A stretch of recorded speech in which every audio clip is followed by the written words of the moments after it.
He's had John Legend.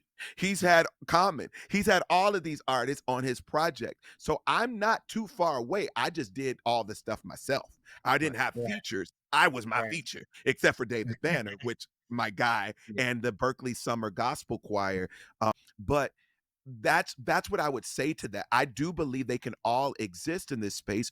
Just let the voters do what they do. Now, mind you, if I only had one or two spoken words, we're talking about something different. But the fact that you can literally tell, you can escape the talking that is done on here. I'm not saying talking at all either. Like I am right. talking.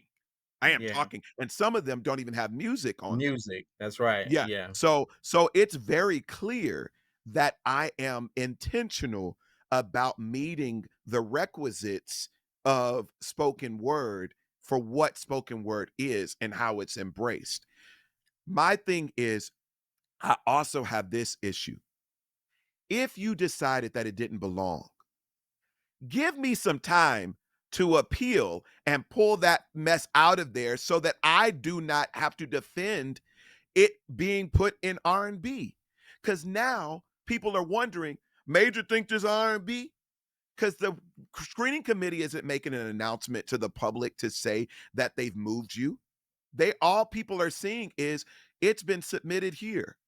They don't have a That's right. tag on there and said screening committee removed this from a spoken word and moved it to you. They don't have those disclaimers. So now I am looked at as a opportunist artist that doesn't really know where he belongs. And so I'm having to fight a promotional battle and recourse that, which is just as expensive as the work that I did preceding to lead them up to believe that I belong where I thought I was in the first place.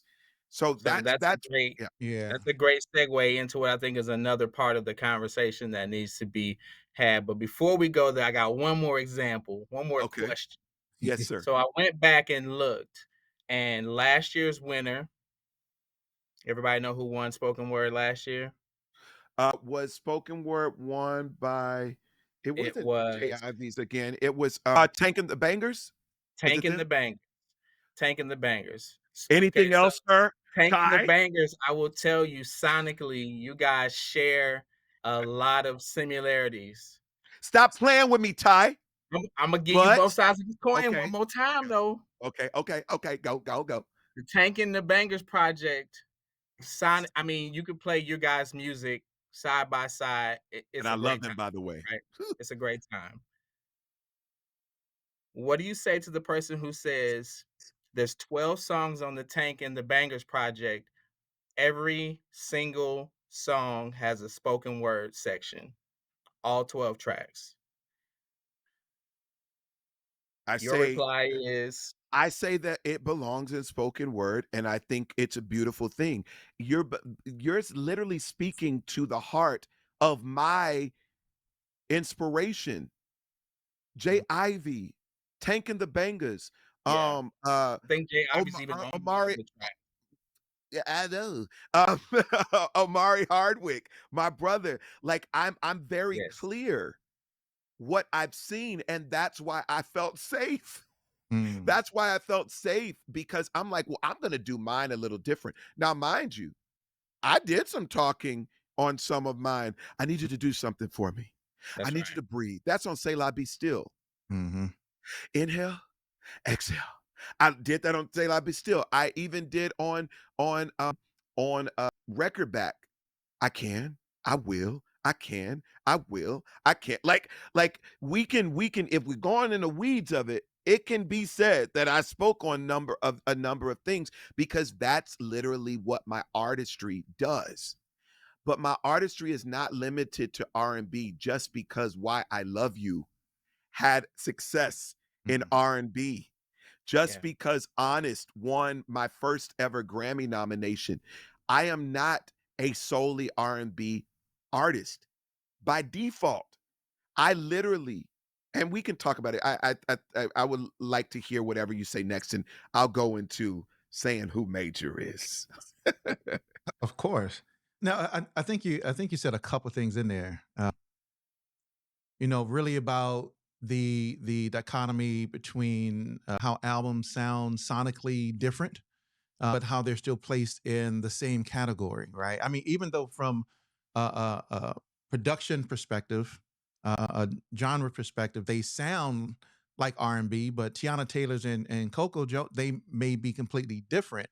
And I think, and on the podcast, we've kind of talked about this a whole lot, is that there really isn't any division to where you can say, in hip hop also, right? There's hip hop, there's R&B, but when you look at all the other, there's other subcategories where Right. things can be placed into that kind of fit more of what the intention is, right? So in my research, because I started really digging into Come this, on, research. Come on, research. research guy, right? So I kind of start digging into this whole thing, because once again, I am a professional member, right? So Yeah, I can submit, but I can't vote, right? yeah. And the project I submitted the project back in 2017, but I Mhm. was, and I don't know where it didn't go anywhere. But Mm. I think part of that, as you stated in a couple of things, one is, what is that process from a notification perspective? I didn't really see any. I didn't see where they said, okay, because the process should be when you make an entry, right? The entry, and it talks about the entry is not a nomination until it's confirmed to be in that particular category, right? So then once it's in that category, how then do they determine that it belongs in this category versus this other category? And it talks about the committee goes through a particular process. They look at various different factors to determine whether it fits into that genre, that category specifically. And if the steering committee feels that it doesn't, then they send it off to another steering committee where they review it, and then they make a decision to say, okay, yes, it fits, or no, it doesn't. And then if they can't make a decision if it really fits, then the final determinant that determines what it goes into is artist It's intention, artist intent. right? It has to do all of that. It has to do all of that in order for it to reach artist intention to say, I feel it belongs into this particular category. And in that process, there isn't any type of, from what I saw, any type of notification, heads up, There email. can I to the respect of the Grammy process. They did implement, because of this is what happens. There is a year-round calendar of movement that happens. Mhm. And it is a very tight calendar, a schedule of responsibilities and activations and executions of what makes up the Recording Academy, inclusive of the Grammy season. Right. So windows to do certain things are sometimes very minimal, very short. One of the things that did change to our advantage was they added up an extra day. I think maybe 2 days, as opposed to finding out the day before, or not finding out at all that it had been moved. That's still not enough time for someone, especially an independent artist, a responsible independent artist, or responsible artist, period. I don't want to just say independent, because it's a responsible artist anyway. There is a preceding due diligence that we do to promote and set up our projects, that they be well and properly received for when for your consideration time actually comes, when it comes to voting, so that we don't have to beg people to see us as a certain thing once they are now deciding to vote. One of the craziest things to do is to wait until someone it is in their booth, there while they're in front of their ballot, asking them to consider you. Most of the time it's illegal. If Mhm. we're talking about voting in America, it's an illegal thing to try to convince somebody to vote for you while they're in front of their ballot. So the ethic of trying to get somebody to change or to consider you while in the midst of voting is actually, I think it's uncouth. It's inappropriate. It should not be your option. I think you want to have done the work to prove that you deserved it up until it's time to vote. And so they the Grammys has an email that it looks very generic